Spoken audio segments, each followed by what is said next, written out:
Okay, I can't explain why I can't get my tripod to move out of the way.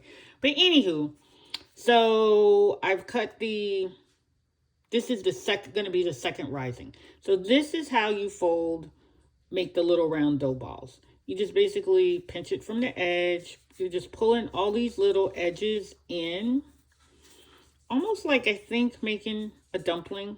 Not that I've ever made dumplings. And then you turn it over and boom, you got a little round dough ball. So then you do the next one. Just roll it over. You're just closing it in on itself. It's not that hard.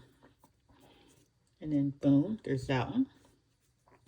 And I didn't, as you can see, make these all the same size, but that's okay. Now we have another little dough ball. So I can pick those up from there.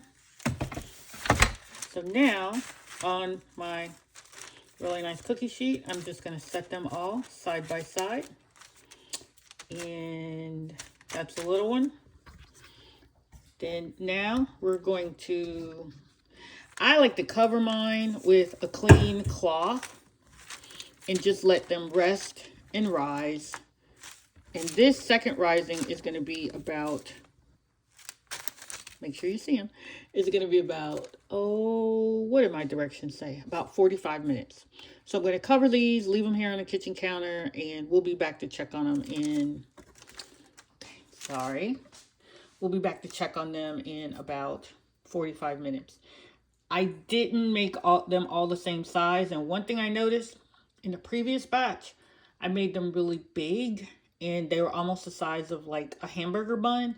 So that was like a little too big. So I went smaller and I was able to get 2, 3, 4, 5, 6, 7, 8, 9, 10, 11, 12, 13, 14, 15 out of one batch. And yes, I did touch them all with my fingers, but remember, my hands are clean. And these are going to go in the oven soon enough. So nice and fresh. Ta-da!